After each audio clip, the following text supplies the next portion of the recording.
Estación clandestina. Ejército y Guardia Nacional descubrieron un centro clandestino de distribución de diésel. El dueño del predio, el exsenador de Morena, Gerardo Antonio Novello, aseguró que no sabía nada porque lo rentaba. Nos enlazaremos hasta Ensenada, al lugar de los hechos. 2 años del infierno. En el segundo aniversario del incendio en la estación migratoria del INM en Ciudad Juárez, sobrevivientes y familiares de las víctimas insistieron en que no se ha hecho justicia. El comisionado Francisco Garduño dijo que el 16 de abril se ofrecerá una disculpa pública. Exmando recapturado. César Nava, exdirector de la policía de Cocula, fue recapturado desde septiembre, sin que se informara al respecto.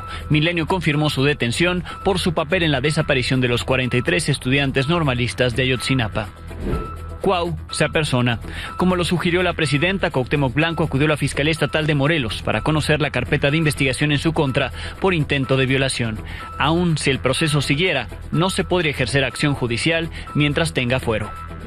Respuesta cautelosa. México mantendrá pláticas con Estados Unidos para evitar afectaciones de aranceles a los automóviles y recíprocos a partir del 3 de abril.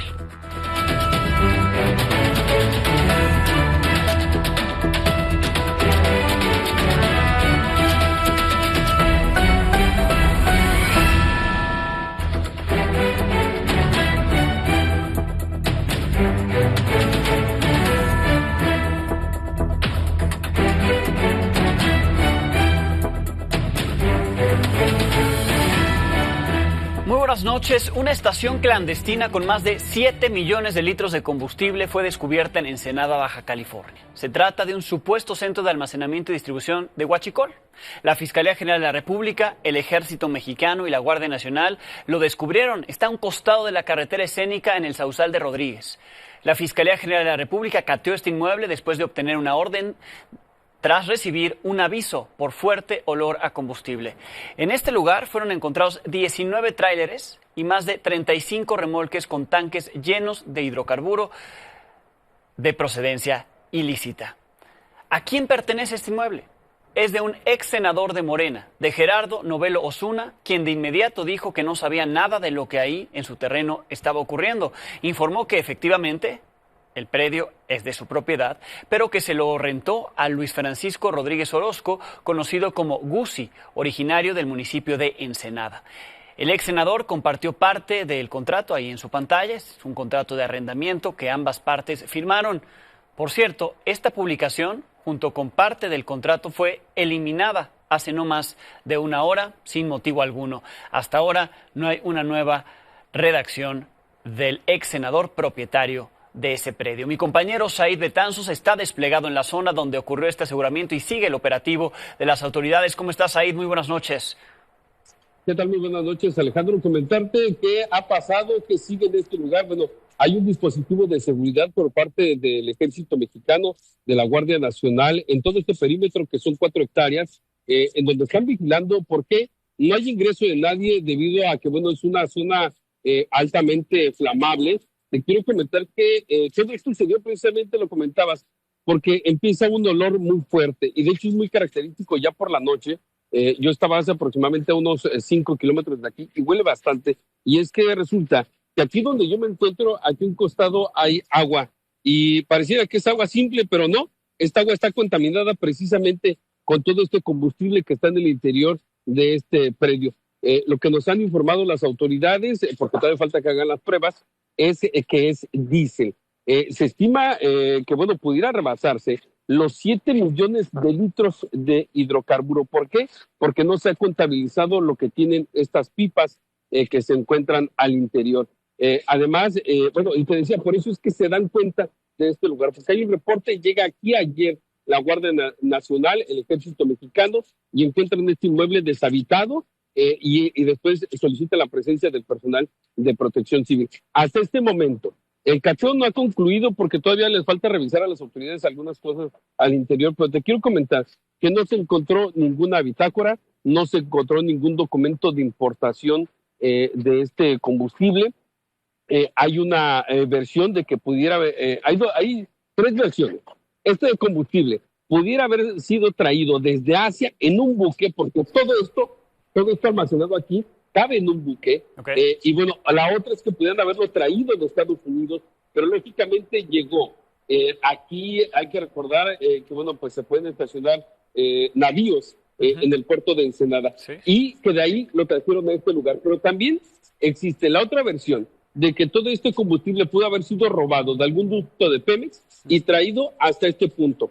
Tampoco se ha encontrado de registro de algún permiso que haya autorizado el gobierno municipal, el gobierno del estado, Petróleos Mexicanos, que es quien da la autorización para que haya un lugar en donde se almacene este tipo de combustible y en esta cantidad. Tampoco ningún permiso de la Comisión Reguladora de Energía. Hasta este momento nadie se ha personado hasta este punto, solamente el comunicado que emitió el ex senador y que después borró de sus redes sociales, pero hay muchas dudas.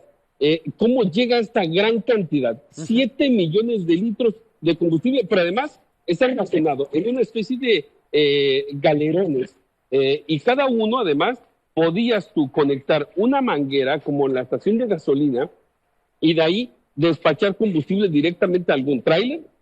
Pudiera ser incluso llevado, lo que se cree es que también pudiera haber sido llevado combustible a algunas estaciones de gasolina de la región. ¿A cuáles? No sabemos. Y eso es parte de lo que, bueno, ya ha comenzado a investigar la Fiscalía General de la República a raíz de este hallazgo que, repito, queda a no menos de 2 kilómetros, por ejemplo, de la caseta de Cota. Y esta es una zona de alto tránsito de todas las autoridades, de todos los niveles de gobierno. Por lo que se ve también, por último te quiero comentar, lo que se ve también de todos los trailers que están al interior, todas estas donde almacenan el combustible, estas como galerones, todo se ve muy nuevo, muy, muy nuevo. Ni siquiera se ve lleno de tierra como regularmente hay en esta zona y que a veces, pues bueno, eso es característico de México. Sí, no, impresiona sin duda la imagen que nos enviaste, Said, desde hace algunas horas. Ahí veíamos donde está almacenado todo este combustible. La cifra entonces, estos 7 millones de litros, es un cálculo por lo que cabe en ellas, todavía no se ha precisado. Impresionante, ¿no? La cantidad también, y que nadie, ninguna autoridad se haya dado cuenta cuando se trasladó todo este combustible que llegó, nos decías, ya sea en un navío o ya sea transportada a través de estas pipas de otras zonas, de un posible ducto proveniente de Asia o proveniente de Estados Unidos. Tendría que haber sido detectada y no fue así. Y estaba ahí, muy cerca de donde pasa, nos dices, ¿no? Mucha gente, muchos vehículos transitan esta zona entre Tijuana y Ensenada, ya llegando a Ensenada, Baja California. Said, pues estamos atentos a todo este operativo y, por supuesto, a la confirmación que hagan ya detallada las autoridades de lo que ahí encontraron, a quién pertenece y también los deslindes correspondientes. Por lo pronto, del ex senador dueño de ese predio, que también parece increíble que no se enterara de lo que ocurre en su propiedad por más que la rente. Veremos también el deslinde de responsabilidades. Gracias, Said, y nos mantenemos atentos a cualquier novedad. Muy buenas noches, Alejandro. Así Gracias será. a Said Betanzos.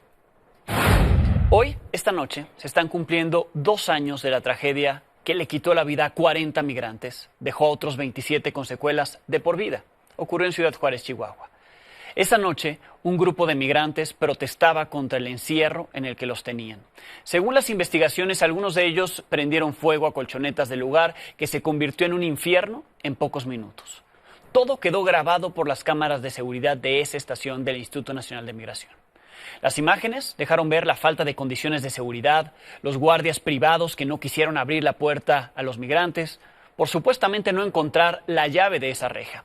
Desde entonces hemos dado seguimiento a este caso, le dimos voz a los sobrevivientes, hemos estado atentos a que se dé la reparación del daño, que por cierto se ha limitado a simplemente algunos apoyos económicos. Estuve ahí al día siguiente del incendio y cuando se cumplió 1 año.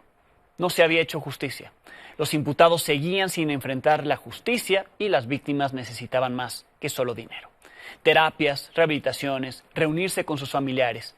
A 2 años poco es lo que ha cambiado. Hay víctimas con secuelas a las que ya no se les está dando seguimiento y las familias piden una reparación integral. La información es de Blanca Elizabeth Carmona y Mario García.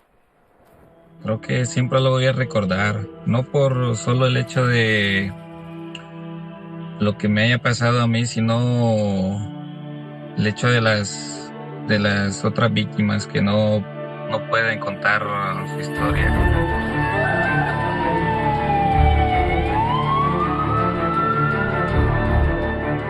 A 2 años del incendio en la estación migratoria de Ciudad Juárez, Chihuahua, Brian recuerda la angustia de no haber podido salir de la celda. Es originario de Honduras y esa noche sufrió quemaduras en las vías respiratorias, en el 20% de su cuerpo, y el dolor emocional permanece. Por eso reclama justicia. A la fecha, ninguno de los presuntos responsables ha sido sentenciado por la muerte de los 40 migrantes extranjeros y las lesiones que sufrieron otros 27. No, actualmente no hay ninguna sentencia.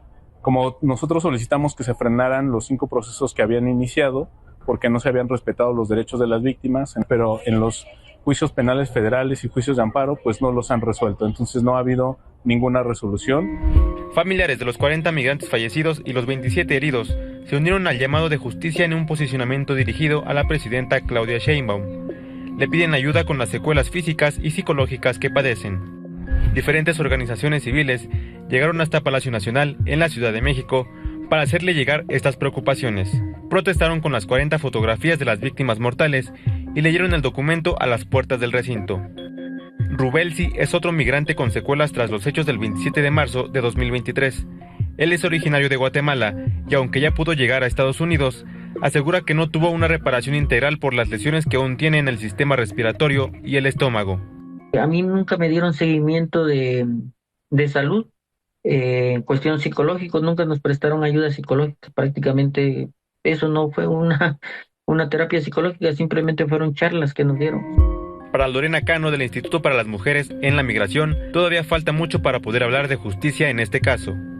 Existen otras medidas de reparación integral del daño que se deben de cubrir, ¿no? Como la restitución, la rehabilitación, la satisfacción, la no repetición. Y no solamente la parte económica, y pues obviamente esto no ha sucedido, ¿no? Para las víctimas y las organizaciones que los representan, durante estos 2 años han sido más los obstáculos que los apoyos de las autoridades. Nos hemos encontrado también con muchas omisiones por parte de las autoridades, mucho silencio, mucha secrecía, mucha complicidad. A eso se suma que está paralizado el proceso penal contra el comisionado del Instituto Nacional de Migración, Francisco Garduño. A cambio debe tomar cursos de derechos humanos, acudir a firmar periódicamente y ofrecer una disculpa pública, para la cual tenía un tiempo límite de 40 días, pero el juez amplió el plazo a los 18 meses que duró la suspensión. Hasta ahora, Garduño no ha ofrecido tal disculpa. La estación migratoria que se incendió sigue cerrada. El INM prepara la entrega de contratos para el servicio de seguridad privada de las estaciones distribuidas por el país, y los guardias que den este servicio deberán tener al menos 4 capacitaciones en derechos humanos, protocolos de seguridad y primeros auxilios, entre otros. En el marco de estos 2 años, también se presentó una demanda por responsabilidad patrimonial. Este jueves hubo una misa por la mañana en Ciudad Juárez y por la tarde hubo una vigilia en memoria de los fallecidos, heridos y las 15 mujeres que también estaban en la estancia al momento del incendio. Justicia. Justicia tanto para los pueblos nacionales, o sea, Honduras, Salvador, Guatemala, Venezuela, tanto para México. La justicia es lo más importante que tenemos hoy en día. Con información de Blanca Elizabeth Carmona y César Velázquez, para Milenio Noticias, Mario García Toribio. Entre los pendientes está la responsabilidad de las personas involucradas. Hasta ahora son 11 imputados. Hay un guardia de seguridad, 2 migrantes que aseguran haber sido detenidos de forma injustificada y de hecho son víctimas porque estaban ahí encerrados. Además de 8 funcionarios del Instituto Nacional de Migración, entre ellos al menos 2 siguen en prisión y 3 más ya fueron liberados. Además de ellos, el comisionado del Instituto Nacional de Migración, Francisco Garduño, obtuvo una suspensión y ha llevado el proceso en su contra en libertad y sigue en el cargo. Hoy dio fecha para la disculpa pública, dijo que será el 16 de abril. Preguntaría a estas organizaciones qué han hecho ahorita por las víctimas del delito. En mi vida quedé marcado, hoy, desde ayer tengo el recuerdo y pues yo no puedo eludir esa señalización que hacen las ONGs o los medios que acusan, procesan, sentencian y ejecutan la sentencia. ¿Usted se mantiene al frente del Instituto Nacional? Hasta que diga la presidenta de la República. Garduño sigue cobrando 121,000 pesos al mes, según la Plataforma Nacional de Transparencia. similar a lo que gana su sucesor, Sergio Salomón Céspedes, quien aún no sabe para cuándo asumirá el cargo. Pero a ambos se les está pagando por hacer la misma función. Ahí está. En Sinaloa, hoy se vivió uno de los 3 días más violentos en lo que va de marzo, con el asesinato de al menos 7 personas. 5 fueron asesinadas durante enfrentamientos ocurridos en al menos 4 colonias. Ocurrió esta tarde. Integrantes de un grupo criminal quemaron una casa, fue abandonado un auto con explosivos también. Una pareja de civiles resultó herida en el fuego cruzado. Por la mañana fue localizado el cuerpo del TikToker Víctor Manuel, conocido como el brasileño. Se encontraba desaparecido desde el 22 de marzo. Además, en un motel del norte de Culiacán encontraron el cuerpo del maestro de la Universidad Autónoma de Sinaloa, José Manuel Hernández. Fue localizado con señales de ahorcamiento. También en Sinaloa fue detenido un ciudadano de Estados Unidos que se encontraba prófugo por los delitos de tráfico de armas y asociación delictuosa. Se trata de Gabriel Seth. Era buscado por las autoridades de Wyoming por haber roto su libertad condicional y haberse escondido en México. En el 2019, este sujeto de 25 años robó 29 pistolas y 3 rifles AK-47 de una casa de empeño para después venderlas. En Tabasco también hubo detenciones importantes. Autoridades federales detuvieron a Javier Custodio Luna, alias El Guasón. Es identificado como el segundo hombre al mando del grupo La Barredora. Lo detuvieron en la carretera Villahermosa, Ciudad del Carmen, cuando estaba regresando de Cancún, Quintana Roo. Es identificado como responsable del control de la venta de droga, extorsión a comerciantes y ataques a grupos rivales. Cuenta con una orden de aprehensión por asociación delictuosa. También ahí en Tabasco encontraron fosas clandestinas en el rancho El Manantial, en el municipio de Macuspana. Después de un reporte de bolsas con restos humanos, policías municipales, Guardia Nacional, Ejército y la Fiscalía General del Estado obtuvieron una orden de cateo. Entraron a este lugar y encontraron bolsas con restos de un cuerpo. En otra, restos óseos. El predio quedó asegurado por la Fiscalía Estatal y bajo el resguardo de la Policía Municipal y la Guardia Nacional. Sobre el rancho Izaguirre de Teuchitlán, Jalisco, la Comisión Interamericana de Derechos Humanos hizo un llamado al gobierno de México a redoblar sus esfuerzos en la investigación del caso, el castigo a los responsables y la identificación de las víctimas. Valoró las medidas anunciadas por la presidenta Claudia Sheinbaum y reconoció la labor de las personas buscadoras. Pidió también al Estado mexicano conducir un proceso confiable, basado en ciencia y evidencia, para la identificación de los restos encontrados y que tanto las víctimas como los objetos que allí encontraron puedan ser devueltos con dignidad y respetando el dolor de las familias. El colectivo de familias que buscan a sus hijos, hermanos, esposos y familiares desaparecidos de Jalisco, conocido como Por Amor a Ellos, reclamó la falta de oportunidades para que este tipo de colectivos colaboren en la búsqueda de personas desaparecidas. Anunció que iniciarán un proceso de consulta entre las familias para ofrecer propuestas concretas sobre búsqueda y localización de desaparecidos. También cuestionaron la medida de modificar la CULP. Dicen que se necesita más claridad de cómo funcionará para la búsqueda de personas. Pidieron acciones serias, el cumplimiento de la ley y el nombramiento de funcionarios con experiencia. Ayer le informé de al menos 15 videos difundidos en una cuenta de TikTok que fue eliminada, con testimonios de jóvenes que aseguraban haberse unido voluntariamente al cártel Jalisco Nueva Generación. Hoy la presidenta Claudia Sheinbaum habló al respecto, llamó a los jóvenes a no unirse a grupos criminales.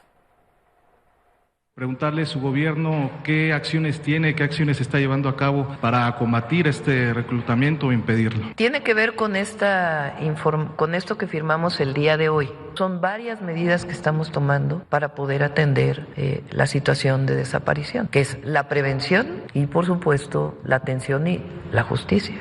¿Y qué llamado le haría, Presidenta, a las personas que, bueno, por necesidad están pensando o contemplan en algo? A los jóvenes, exactamente, como lo hemos hecho muchas veces. Acercarse a un grupo delictivo no es una opción de vida, es una opción de muerte. Ningún joven mexicano tiene que ver el ser parte de un grupo delictivo como una opción. Y para eso nosotros tenemos programas, acciones que permiten que los jóvenes mexicanos puedan desarrollarse. En otros temas, autoridades federales confirmaron a Milenio la reaprehensión desde el mes de septiembre del año pasado del ex subdirector de la Policía Municipal de Cocula, Guerrero, César Nava, identificado desde el año 2014 como uno de los personajes clave en la detención y desaparición de los 43 normalistas de Ayotzinapa. Lo habían liberado en julio, lo reaprendieron en septiembre, pero nada se había dicho. La información es de Canek Caloch. De acuerdo con registros judiciales, el exdirector de la Policía de Cocula, César Nava González, Fue reaprendido el 13 de septiembre del 2024 por el delito de posesión de un arma exclusiva del ejército, apenas 2 meses después de su liberación y de pasar 10 años recluido. Actualmente César Nava se encuentra en el reclusorio metropolitano del estado de Jalisco en espera de que se resuelva una apelación que interpuso su defensa por la vinculación a proceso. Su liberación en julio del 2024 se llevó a cabo luego de que un juez determinó que estaba siendo juzgado por el mismo delito 2 veces y después de que fuera absuelto en un primer momento tras argumentar que fue torturado durante su detención, algo que fue rechazado por el Protocolo de Estambul. Según la recomendación de la CNDH del 2018, César Nava instruyó a trasladar en patrullas a un grupo de normalistas desde Iguala hasta el punto conocido como Lomas de Coyote, en donde fueron entregados a Felipe Rodríguez Salgado, el Cepillo. Después del asesinato de los normalistas, César Nava habría visitado el basurero de Cocula acompañado del Cepillo para verificar que los cuerpos de los estudiantes se hubieran incinerado. La reaparición de César Nava se suma a la de otros 10 personajes relacionados con la desaparición de los 43 normalistas, y entre las que se encuentran la del ex policía de Huitzuco, Rey Flores, el Negro, quien fue detenido el martes, y a la de 2 de los principales líderes de Guerreros Unidos, Gildardo López Astudillo, el Gil, y Felipe Rodríguez Salgado, el Cepillo. Con información de Canek Canoch, para Milenio Noticias, Emil Castañeda. Sobre el caso de Cuauhtémoc Blanco, la presidenta Claudia Sheinbaum sugirió al diputado de Morena acudir a la Fiscalía de Morelos para rendir cuentas por la acusación que hay en su contra por intento de violación. El Cuau acató la sugerencia inmediatamente y fue con todo y su fuero.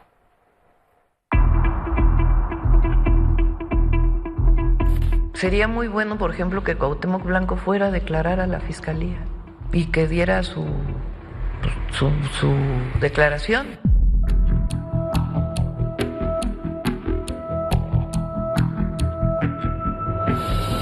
Vine aquí a comparecer, a ver de qué se me está acusando. Pero usted también pudo dar la cara sin fuero.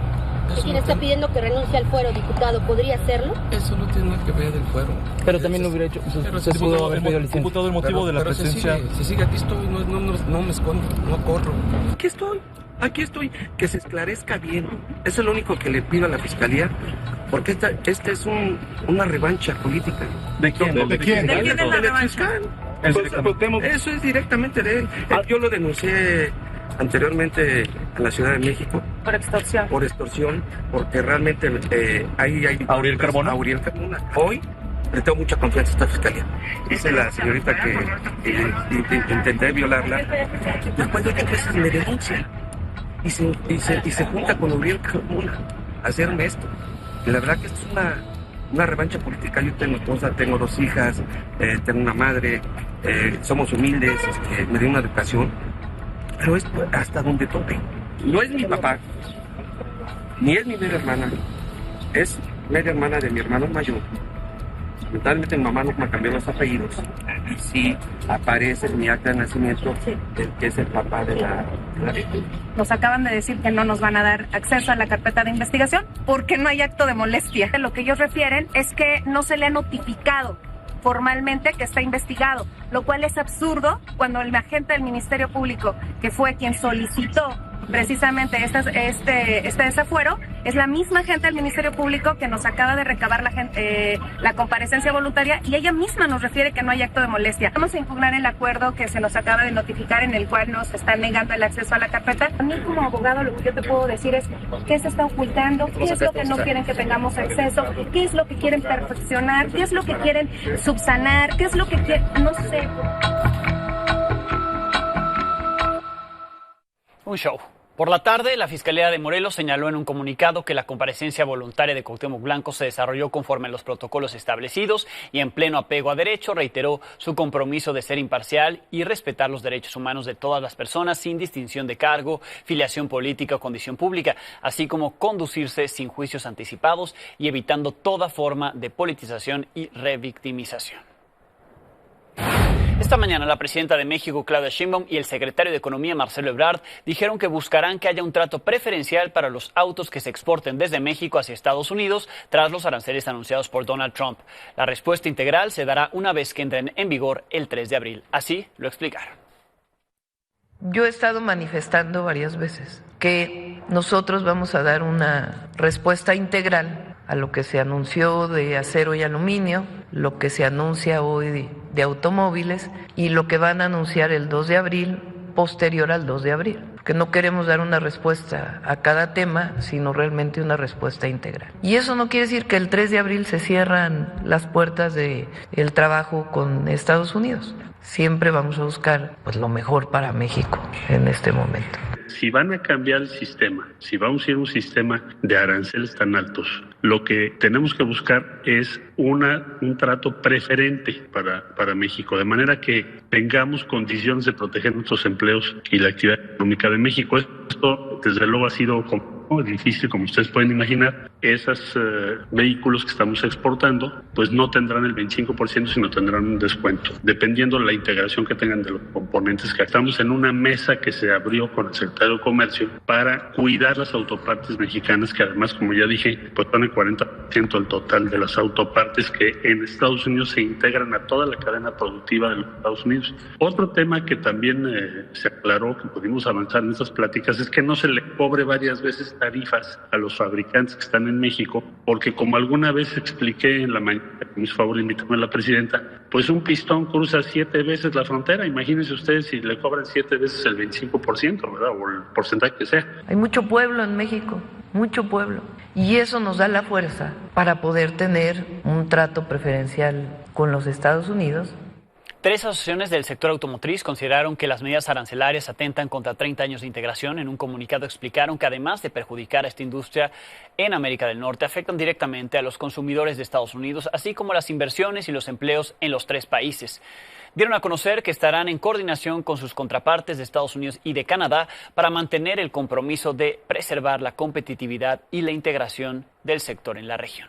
Desde Canadá y Francia siguieron las críticas a la nueva medida arancelaria de Trump. Para uno, Estados Unidos ya no es un socio confiable. Para el otro, es una pérdida de tiempo el que se esté implementando esto. We will respond forcefully. Nothing is off the table to defend our workers and our country. And our response to these latest tariffs is to fight, is to protect, and to build. We will fight the U.S. tariffs with retaliatory trade actions of our own that will have maximum impact in the United States and minimum impacts here in Canada. Il est évident que les États-Unis ne sont plus un partenaire fiable. Pour le coup, je pense que ce n'est pas une bonne idée.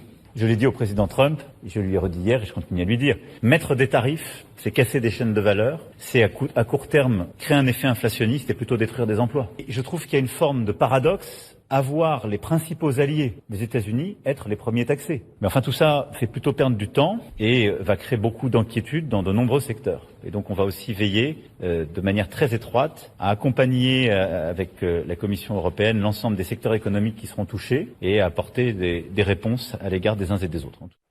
Al respecto de estos nuevos aranceles, conversé con Enrique Perret desde Washington.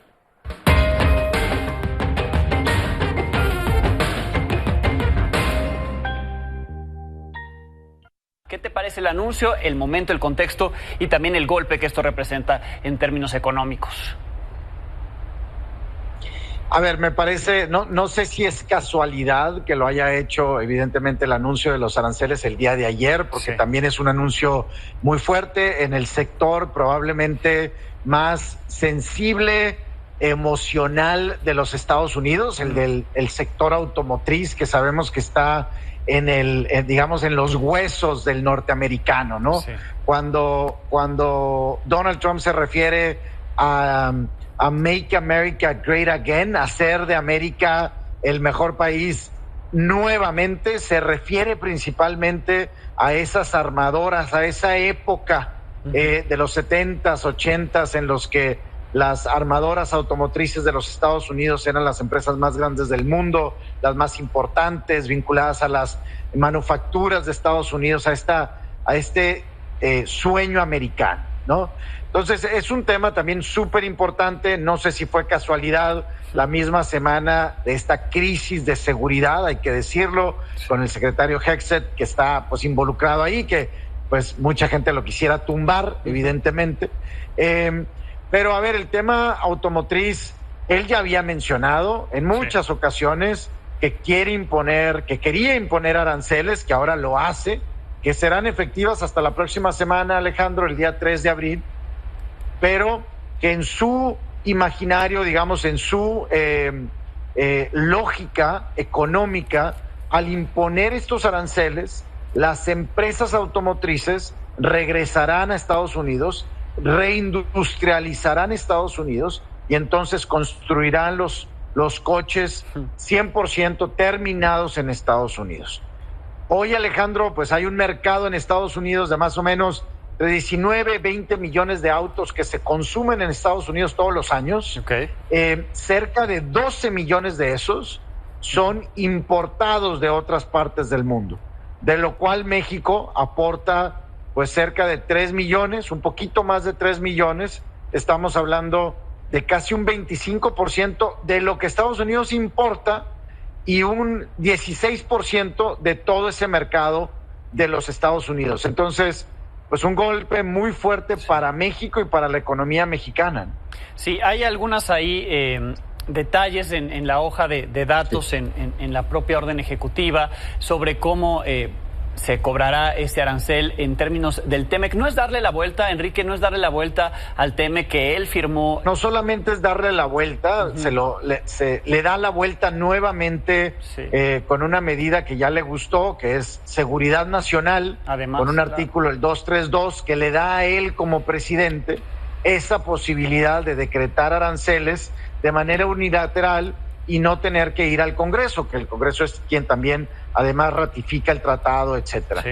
Ahora, más que darle la vuelta, Alejandro, cuando lo ves en el contexto de Norteamérica, del tratado que tenemos del TEMEC, pues es además no solamente darle la vuelta, sino cuando habla él del contenido americano solamente, del contenido estadounidense solamente, pues es todavía, digamos, una estocada mayor al concepto de Norteamérica que habíamos ido creando por muchos años, ¿no? Sí, en las respuestas Canadá es mucho más agresivo. El nuevo primer ministro hoy así lo dijo, porque sí lo ven como un golpe fuerte, como una agresión de parte de Estados Unidos. México con cautela nuevamente.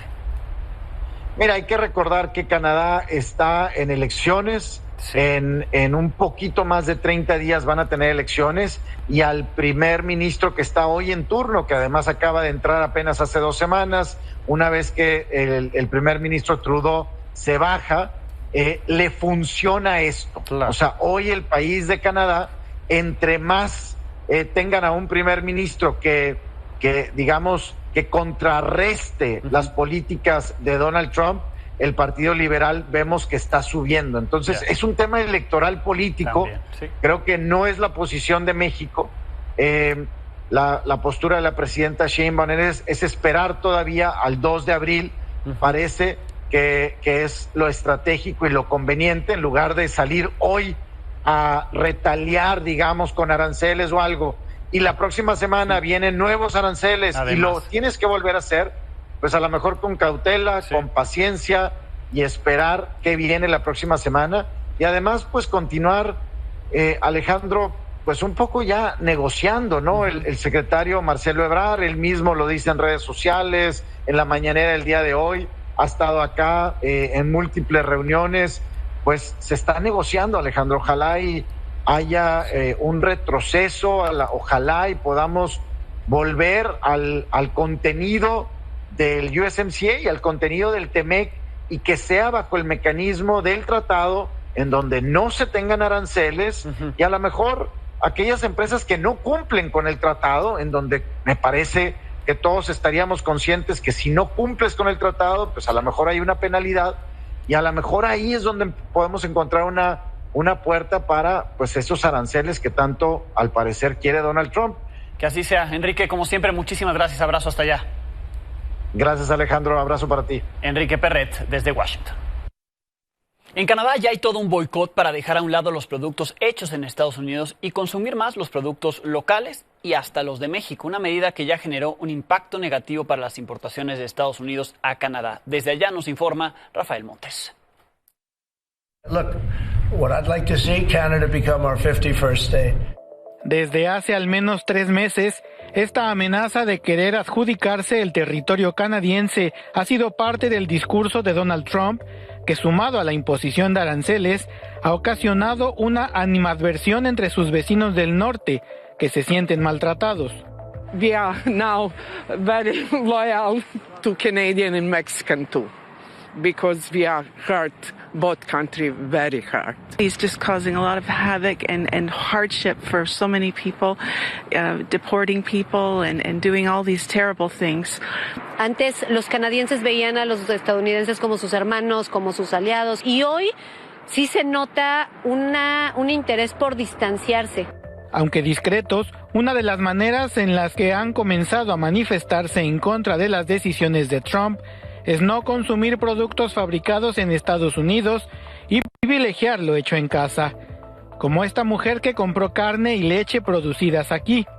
Do you buy American products? No, I'm trying not to, unless I have to something, but no. Why? Because of that. That's what they're doing to us. I don't want to buy. Las propias marcas canadienses y los supermercados han colocado vistosas etiquetas para que los consumidores identifiquen con claridad los productos locales. Los artículos hechos en Estados Unidos en muchos lados están volteados. Los voltean los propios canadienses, es una cuestión pues meramente como de tratar de boicotear y una forma de expresión. En Toronto, Metro es un supermercado que vende principalmente productos nacionales, y así se ven sus anaqueles. En Walmart, donde probablemente por ser estadounidense no pueden colocar etiquetas distintivas en los estantes, sí pusieron la inconfundible bandera con la hoja de maple en lo alto de la sucursal, y los clientes evitan lo más que pueden lo producido en Estados Unidos. Oh, everything I can. Why? Because of what they're doing to Canada and Mexico, obviously. All unjust, of course. Y aún sin distintivos, al buscar ciertos productos como el tradicional jarabe de maple, los canadienses saben bien qué marca elegir. I'm not against the American people, I'm against Donald Trump and his regime. La venta de alcohol estadounidense es muy grande, está controlado por las provincias y ahora está prohibido. Con letreros como este, las diferentes sucursales de la vinatería LCBO advierten que no venderán productos americanos. Y no es un problema, pues gozan de una gran variedad de productos nacionales. Los aranceles americanos y el boicot como respuesta de sus vecinos ya se refleja en los números. Nosotros hemos visto una baja de 30% en la carga que estaba viniendo de Estados Unidos y viceversa de Canadá a Estados Unidos también, especialmente en lo que es alimentos. Sin embargo, el boicot alimentario ya se extiende a otros sectores. And a lot of my friends have canceled any travel they had planned to the States because they just don't want to support that economy until Trump is no longer in power. Con imágenes de Hugo Armando López, desde Canadá para Milenio Noticias, Rafael Montes. Vaya tormenta la que azotó el sur de Texas y el norte de Tamaulipas, donde se reportaron 2 muertos por las inundaciones, también apagones. Ya se aplica el plan DN3. Aquí las imágenes.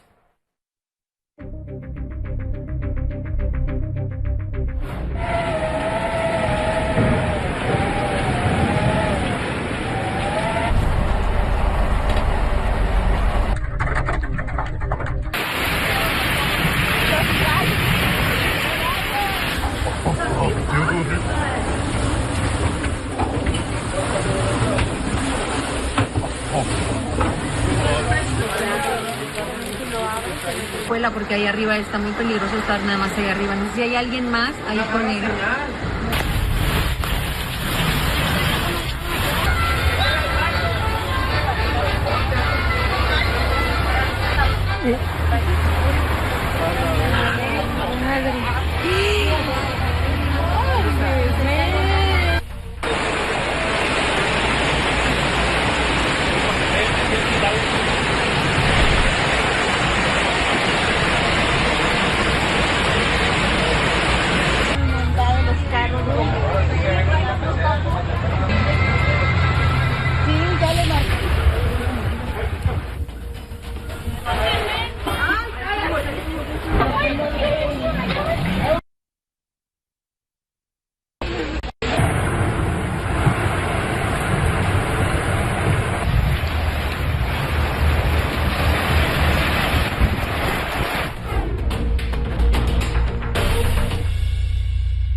Pausa, volvemos.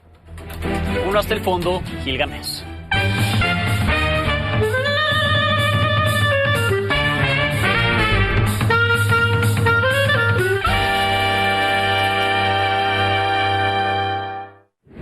Gil cerraba la semana bajo una nube de pensamientos nefandos. Lentamente, pero sin pausa, la palabra recesión ha penetrado en los medios como la humedad en un muro. Gámez se la encuentra hasta en la sopa. En esas estaba cuando encontró en un elegante restaurante a Juan Eduardo Martínez Leiva. Sentados en un rincón del restaurante y protegidos por un ganso salvaje, Gil le hizo diversas preguntas a Martínez Leiva y este respondió de corrido. Escuche usted, la recesión es una disminución generalizada, es decir, en todos los sectores de la actividad económica durante varios meses. Los economistas han convenido que cuando el Producto Interno Bruto de un país es negativo durante 2 trimestres consecutivos, se puede hablar de que ese país entró en recesión técnica. En México, el último trimestre de 2024, el PIB disminuyó 0.6%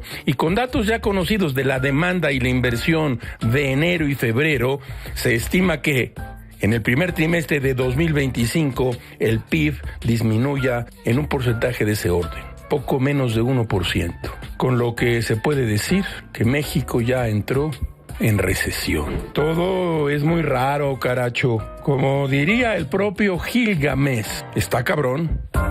Con esto nos pedimos. Mañana tendremos algo nuevo que contarle a las 22 horas.